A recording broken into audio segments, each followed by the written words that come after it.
By the time the blood moon climbed over Bray Road, the night had already decided who it was going to keep, and the story it chose to whisper first carried the same name. The shadows speak in whispering narratives. Something was wrong with the way it rose. It didn't just clear the tree line. It pushed through a layer of black cloud like a red eye forcing itself open, bleeding light over the fields and the narrow strip of cracked asphalt locals didn't drive after dark. Headlights cut across the road sign where the paint had peeled and rust had eaten the edges, but the letters still showed clear enough. Bray Road, claw marks, deep, parallel. Too wide for any farm dog scored the metal like something had tried to rip the name out of the world.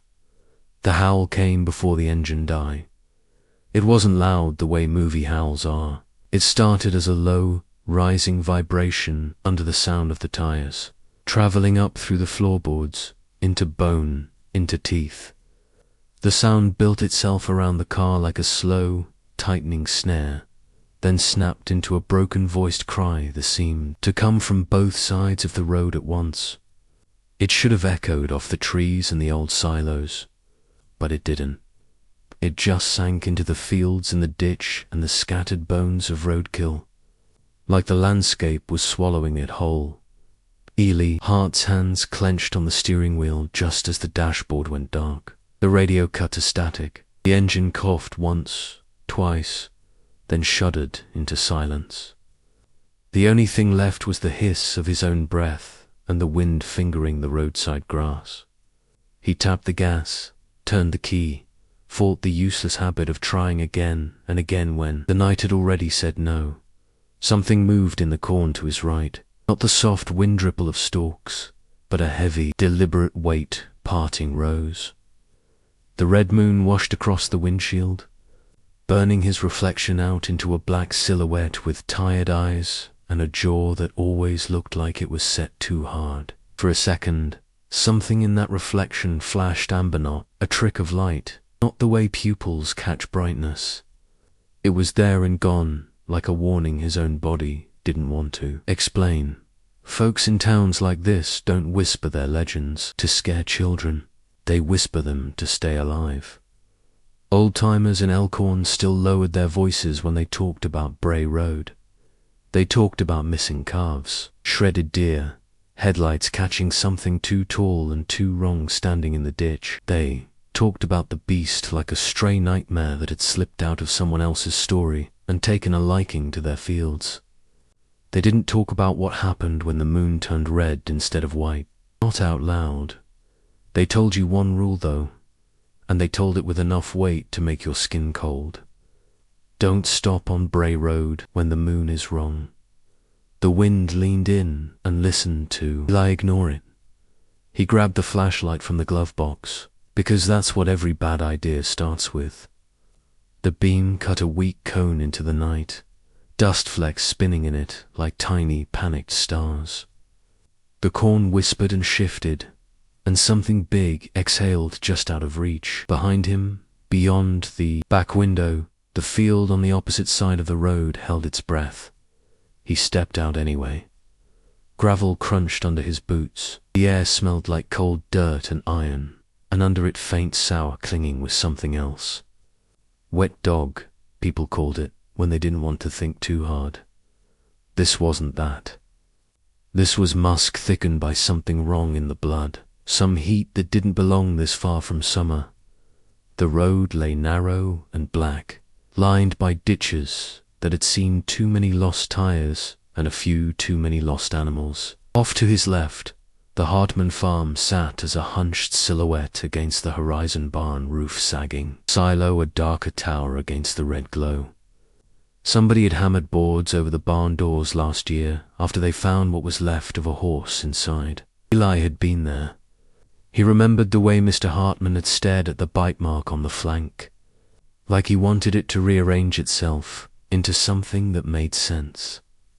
Now, in the blood moonlight, the barn looked smaller, like something had leaned down and sniffed it. The howl came again, closer. It climbed up from the tree line and out of the ditch. A sound stretched over too many teeth. It wasn't alone this time. Another cry laced under it, not as clean, not as lupin. It was rougher, broken at the end like vocal cords dragged over glass. They tangled together in the sky until Eli couldn't tell which made the back of his neck prickle and which made the knot in his stomach draw tight as wire. Ask the locals about that night. They'll look away before answering. He swept the flashlight across the Bray Road sign and saw the claws again. 4 parallel gouges, each as wide as his thumb. On the metal pole beneath them, lower, closer to where a human hand might reach, were a different set of marks. Deep, narrow, raking down instead of across, as if something had grabbed the sign and tried to pull itself upright. 2 sets of claws, 2 different heights, 2 different hungers. The corn on the right side of the road shivered. The stalks bent aside and stayed that way, making a dark, open wound in the field. Eyes glowed back at him from the gap low to the ground, not quite at normal dog height, not quite right. They burned a muddy amber yellow, set too far apart in a long, narrow face he couldn't quite see. Breath rolled out of the opening, steam catching the light. It smelled like hot copper and dirt soaked too long in blood. On the left side of the road, in the field that rolled towards the Hartman barn, something taller moved parallel to it. Eli didn't see it at first. He saw the Abson scorn moving in a clean, high swath, a shape gliding just below the moonlight, big enough that the stalks brushed its flanks instead of tugging its fur. He was standing between them. The engine behind him ticked as it cooled. His pulse moved like something trying to outrun itself in his throat.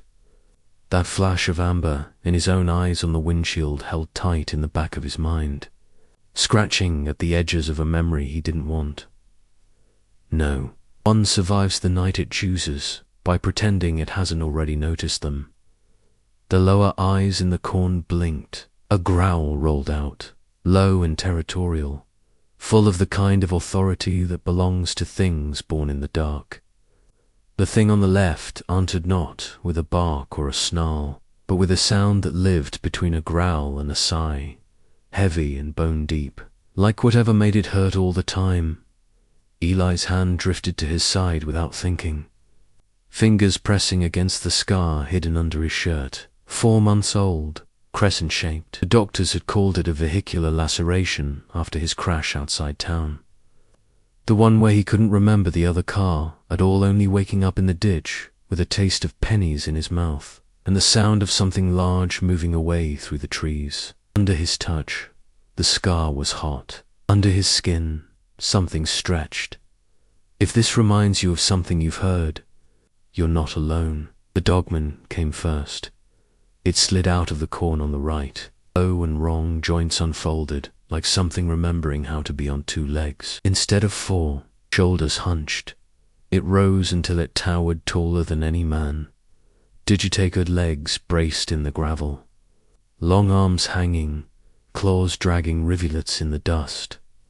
Its head was a warped coyote's nightmare, muzzle to long teeth. Too many ears tall and ripped at the edges. Fur clumped and bristled around a barrel chest. Its eyes, up close, weren't amber after all.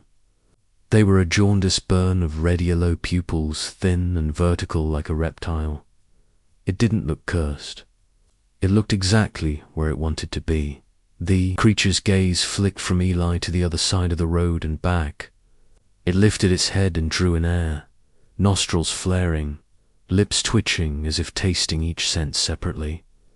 When it focused on Eli, something flashed in its eyes that wasn't hunger, it was assessment. Territory lines, trespass decisions. Then the werewolf stepped out of the field on the left. It tore the corn with it, where the Dogman had emerged like something shouldering through a curtain. The werewolf arrived the way a storm does when the sky finally collapses. The stalks snapped and flew, leaves spinning into the air. A shape unfolded from a hunched, almost human crouch, spine arcing, bones popping loud enough to hear over the wind.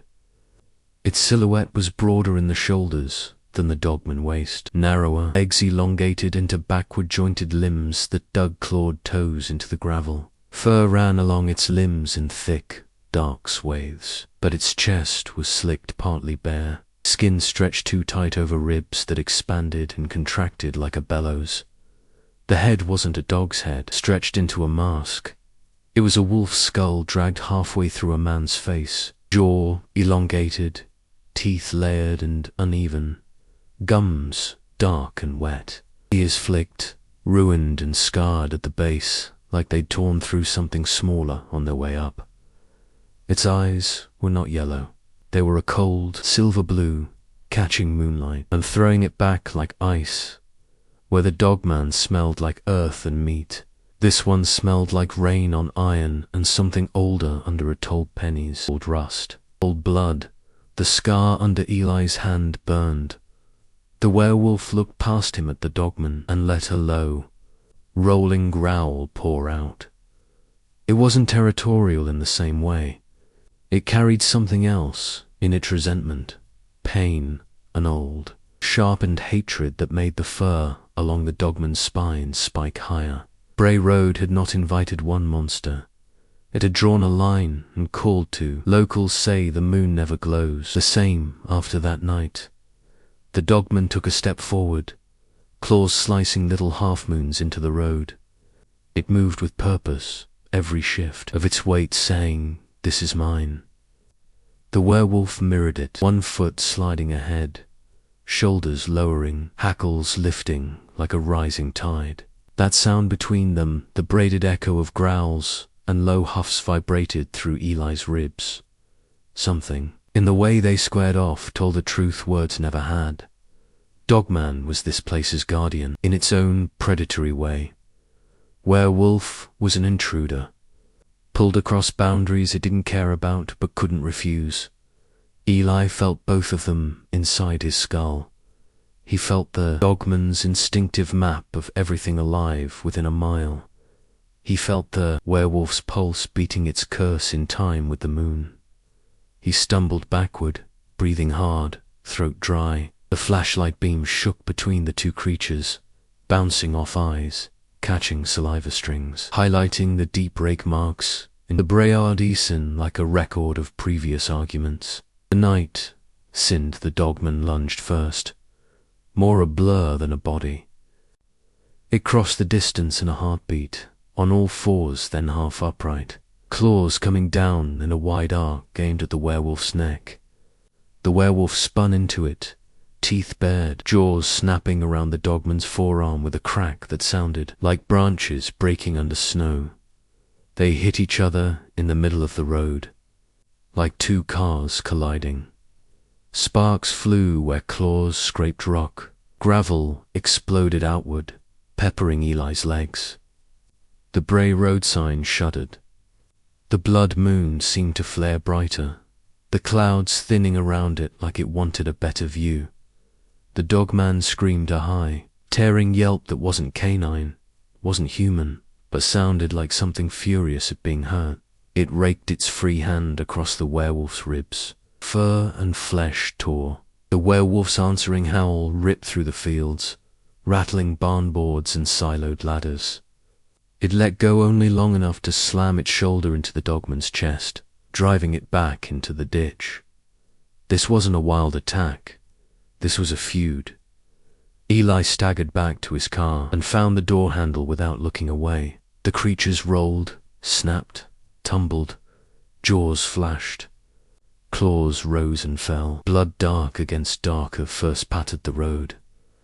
Every impact shook the ground. The Dogman fought like something that had never been anything but what it was. Its movements were fluid, practiced. Every strike meant to drive the other thing away from this stretch of asphalt and these fields. The werewolf fought like something fighting not just what was in front of it, but what it was made to be. There were moments, quick flickering, where its movements stuttered, as if the man underneath tried to pull blows, tried to turn aside, tried not to kill. Every time that hesitation came, the curse pushed harder, snapping bones into more efficient angles. dragging claws into more lethal arcs. Eli's scar throbbed in time with those stutters. The memory finally slid into place. The crash months ago, the ditch, the smell of rain on iron, the shape that had loomed over him as he bled, its eyes silver blue and full of a pain that didn't belong to predators. The pressure of teeth on his side that never quite closed all the way down. A choice made in the dark. The werewolf hadn't finished him. It had marked him now. Under the blood moon, the mark woke up. Heat crawled up his spine, vertebra by vertebra, like fingers pressing him from the inside. His vision blurred at the edges. When he blinked, the world sharpened in pieces the flick of an ear, the flecks of muscle under fur, the trail of blood and gravelage clearer than the last, sounds layered. The ripping of flesh, the wet rasp of breath, the pound of two hearts, not his own. His own heartbeat stumbled, then lurched into a new rhythm. Bones don't ask permission before they change. They crack, they lengthen, they fold into new shapes that don't care about the person they belonged to. Pain speared up through Eli's fingers as they curled on the door handle. Knuckles bulged, tendons tightening until his nails dug into his palm hard enough to break. Skinny watched, horrified and mesmerized, as those nails pushed forward, thickened, darkened. Skin around the cuticles split in tiny, bright mouths. He sucked in a breath that came out too low, too rough. Steam rolled from his lips into the cold air. The fight crashed into the car. The Dogman slammed against the rear fender, denting the metal, claws scrabbling for purchase. Its eyes flashed wild and furious. The werewolf leapt after it, jaws snapping shut inches from the Dogman's throat. Teeth scraped fur and leapt bloodlines. For a heartbeat, all three of them were close enough to see each other's eyes. Dogman's feral calculation, werewolf's cursed rage, Eli's widening, shifting pupils. The Dogman's gaze cut to Eli's hands, to the half-formed claws, to the way his shoulders had begun to hunch as his spine argued with itself. A new sound rumbled out of its chest, a questioning growl. Confused, angry, it snapped at the werewolf again, but now its stance had shifted. It wasn't just defending territory anymore. It was reacting to something that didn't fit its rules.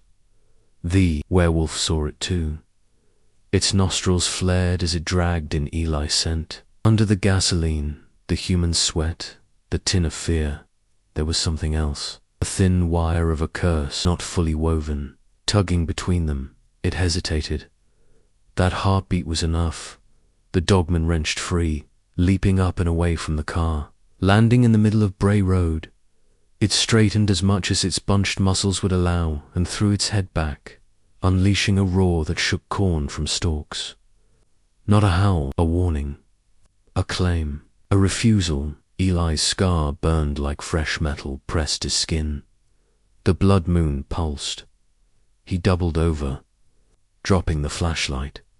The beam spun wild, catching glimpses. The Dogman pacing, hackles raised. The werewolf half-crouched, caught between launching and retreat. The Bray Road sign clawed from two different nights. In his back, something pushed between vertebrae, grinding them apart. His knees hit gravel. Hands slapped down beside them, fingers longer now, ending in blunt, thick claws dug furrows into the road. Bone strain is its own kind of scream. It doesn't come out of your mouth. It comes out of your posture, your silhouette, the angle of your shoulders as they widen beyond what your clothes were sewn for. Eli's jaw ached, teeth shifted in his gums, roots tearing free, new ones pushing through behind them. His tongue tasted blood and enameled dust. A low animal sound slipped out, halfway between a groan and a growl. The Dogman snarled at the werewolf, then at Eli, then back again, its confusion folding into fury. Whatever rules bound it to this stretch of road didn't include half-made things. The werewolf made its choice. In every curse, There's a moment where the thing wearing it decides what kind of monster it's going to be. It stepped between Eli and the Dogman, broad back, blocking the red moon. The werewolf planted its feet in the gravel. Its shoulders rolled as it squared up, head lowering, claws flexing. It didn't look back at Eli. It didn't need to. The curse humming in his blood was as loud as any voice. The Dogman lowered itself like a drawn bowstring. Drool hung in strands from its jaws. It scraped one claw deliberately along the asphalt, gouging a line. The road itself became the border. Guardian on one side, intruder and almost cub on the other. The Dogman charged. They met again under the blood moon, but this time the fight felt different. The Dogman's attacks were sharpened by certainty. It was defending its claim against two violations. The werewolf who had crossed into its hunting ground, and the half-turned human the curse was trying to plant there like a new, unwanted tree. The werewolf's movements sharpened with something else. Desperation. It took the first hit full in the chest. Claws raked down, slicing fur and flesh, leaving deep, wet grooves. It didn't fall. It drove forward into the pain, jaws latching onto the Dogman's shoulder. They spun across the road in a blur of fur and blood and teeth, hitting the ditch, rolling, slamming into the other side. Eli crawled to the front of the car, breath ragged, vision doubling. He saw himself reflected briefly in the cracked headlight, a face not fully his own. Cheekbones sharper, eyes catching stray light in that same amber-silver flicker, teeth a mismatch of human and something else. Terror twisted through him, not of the monsters, but of the version of himself standing on the edge of their world. Locals say some nights the road chooses who belongs to which side. The Dogman drove the werewolf back up onto the asphalt. One vicious swipe caught the werewolf's leg, sending it staggering. The Dogman lunged for its throat. Eli moved without thinking. Half-changed legs pushed him off the ground. His hands' claws now undeniably closed around the Dogman's forearm mid-strike. The impact jarred his bones all the way to his shoulders. He smelled the Dogman up close now. Wet fur, old blood, snapped sinew. Something wild and unreasoning beneath the cunning. The Dogman turned on him, eyes wide with the shock of contact it hadn't expected. It snarled, snapping at his face.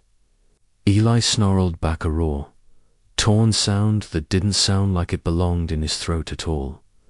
For a moment, three instincts wrestled in that space. The Dogman's territorial rage, the werewolf's cursed drive to kill, and the thin thread of humanity in Eli trying to do something other than die. The werewolf lunged again, jaws closing around the Dogman's side, teeth sinking deep. It dragged the Dogman away from Eli, ripping it free of his grip. Fur tore, flesh parted. The Dogman howled a short, broken sound and twisted, raking its claws down the werewolf's face. One eye went dark, blood poured, hot and fast. They tore into each other with renewed ferocity, stumbling down the road in a tangle. Every step left more blood on the asphalt. Every impact carved another mark into Bray Road's memory.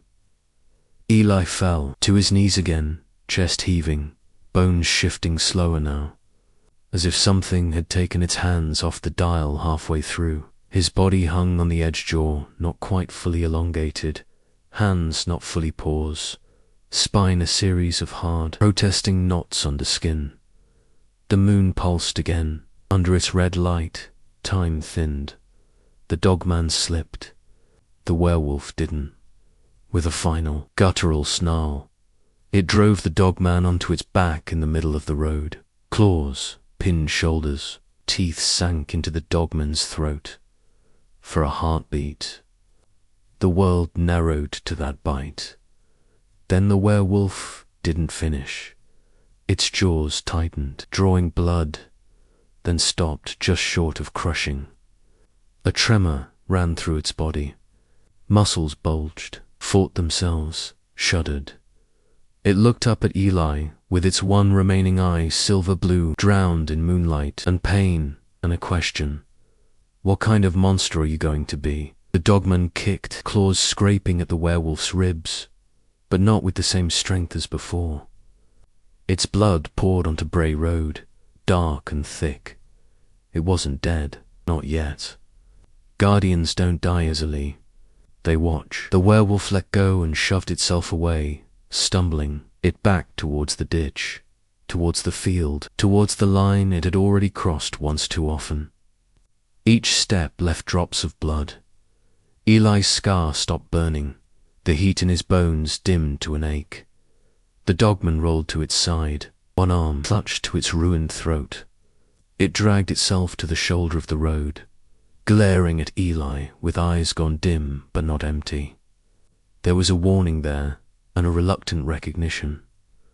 This stretch of road had nearly gained another curse-bearer. It had almost taken him instead. The werewolf had chosen to keep the full weight of the curse. It staggered into the corn, disappearing into the stalks. Its silhouette broke apart into pieces of shadow and movement and red-flecked leaves, until all that was left was the sound of something large moving away and the faint, fading echo of a howl that swallowed before it could escape. The Dogman watched it go, then dragged itself into the opposite ditch, melting into shadow and brush, leaving a smear of dark on the gravel like a signature. The night exhaled. The engine of Eli's car coughed back to life on its own. The radio snapped from static into the middle of a song about leaving and not coming back. Eli sat in the road, human hands pressed against human knees, breath fogging in slow, shaky clouds. The scar at his side was just a scar again. His teeth ached, his bones felt bruised from the inside, and his eyes burned when he blinked. But his reflection, when he finally looked, was his mostly dot, in the mirror. For a moment, something behind his own pupils glowed faintly silver, then dimmed, a reminder, a dead dot. He stood on Bray Road, under a blood moon that suddenly looked like just a moon, with bad intentions, and understood what the old rule really meant. Don't stop on Bray Road when the moon is wrong, because something out here is still choosing who gets to walk away. He drove back to town with his hands clamped on the wheel and his throat raw. At the edge of Elkhorn, the streetlights hummed like they always did, throwing pale circles onto the sidewalk. The diner's neon sign flickered. The world pretended it hadn't just watched gods of fur and fang argue over a man's soul. The locals listened to his story with their faces closed.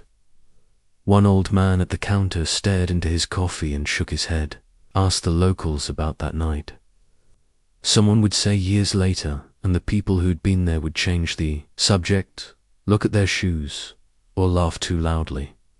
Some would swear the beast of Bray Road had fought another monster that night. Some would say it was just one thing, seen from two sides. Eli knew better.